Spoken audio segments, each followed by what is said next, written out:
Okay, we've got Kayden here paired up against Fernando Tatis Jr. Um, Similar body styles. Obviously, Tatis in this image has already started with his load, raising up that front leg. But let's watch them both one time through, and then we'll break it down a little bit.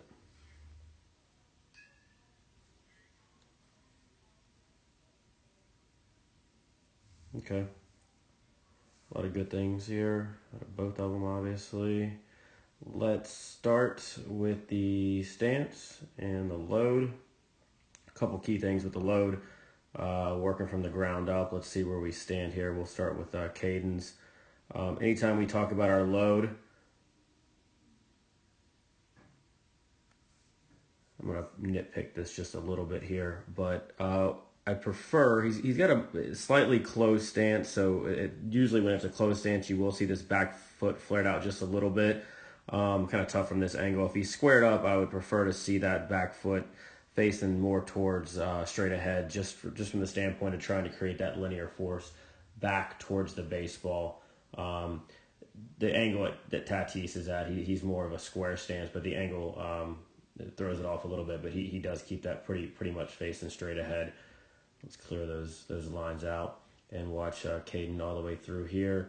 Starting with the lower half, he gets that back knee a little stacked up over this backside. The back hip stays inside of the foot, but I will say he gets that back knee stacked up a little bit, which just again minimizes some of our linear force back towards the baseball.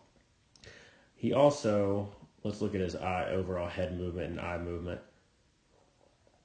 Not too bad there. You're going to have a little bit. We might want to cut that down a hair, though.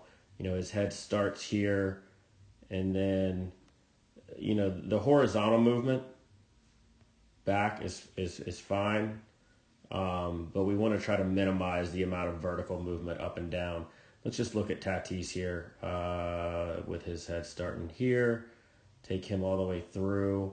Obviously, like I said, there's going to be some horizontal movement, especially once he completes the load and he starts advancing towards the baseball. But when you look at major league hitters, for the most part, their overall head movement during the load process is very, very minimal. Obviously, the more our eyes move, the more distorted the baseball looks as it's coming in. So we want to try to cut that down as much as we possibly can, especially as we start seeing the increase in velocities and also movement of the pitches as well. So let's start looking at stride. Okay, he does a good job of maintaining that launch position. When his front heel lands, we always want the knob of the bat facing the catcher or catcher's feet. They both do a good job of that here. Any major leaguer is going to do a good job of that. And then let's take it through. We want to make sure our lower half starts to swing. So you can see he does a good job of getting that knee pinching down towards home plate, which is going to start that back hip drive while his hands are staying back. Very similar to Tatis here. And keeping those hands back as well, to start that back hip drive towards the baseball. Let's look at one thing here. When that front heel lands, I did talk to Kayden the other day about the position of his shoulders because he does lose the barrel at times a little bit, like he's trying to elevate the ball. But if we look at the position, when our stride foot lands, we want our shoulders even, or even that back shoulder slightly higher than the front. And then let's look at what Kayden does here when his heel lands. Kind of what I was talking about. That back shoulder starts to dip down as though the thought process is I got to elevate the ball. Elevating the ball is awesome, but doing it the right way is even better. And you'll see that, as Tatis turns that top palm towards the baseball, keeping that back shoulder a little higher enables him to work up and in the zone with that bat path that you see right there. And Kayden does the same thing. Obviously, pitch location is a little bit different, but to me, he loses the barrel and gets disconnected, meaning bats further away from his shoulder than if you look at Tatis in this image right there. Those I think are similar in the pitch at the spot at which their swings end up, and you'll see he's a lot more tighter in there. So it kind of starts with that shoulder angle at launch position. So we want to work on that. We'll do a couple drills to help with that. And the thought process is kind of not that we're trying to chop down at the baseball, but we're trying to work above the baseball and then get that barrel up and in the zone. Staying nice and connected and tight.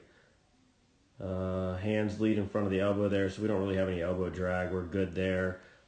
He's nice and centered. His body is. Want to have that head be able to draw a straight line down from the head to the knee to the ground. Nice and centered here. We're in a good spot there. And then tough angle for Tatis, but I'm sure he's doing the same thing. Let's see what happens. We'll clear these out and then see what happens through contact.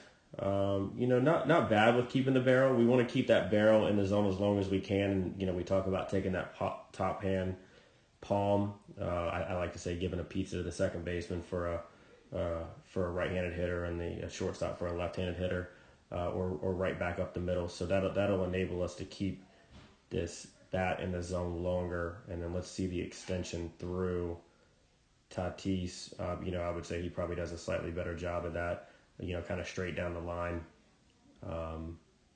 so that we don't have to be so perfect with our timing. That's really the whole thing here. Finish is really a product of the swing. They're kind of similar with that. They both finish nice and balanced, and then on that back foot, that's completely fine. Not a problem at all there. All in all, a lot of good things here. I think if we work on that shoulder angle at launch position, I think if we try to keep things a little tighter, that connection ball exercise that we work in practice, the tighter we can keep that, those hands to our body, not get them too far away. That'll help with our power. And then, working on staying above the baseball, not chopping down, but staying above the baseball so that it starts that process of getting that top hand palm up and in the zone, just like he does here. You see that top hand palm's already starting up. He's in the zone. That is he's still in the zone. That is a long time in the zone, so you don't have to be perfect with everything. A lot of good things, though, here, Kayden. Good job, buddy. We'll keep working at it.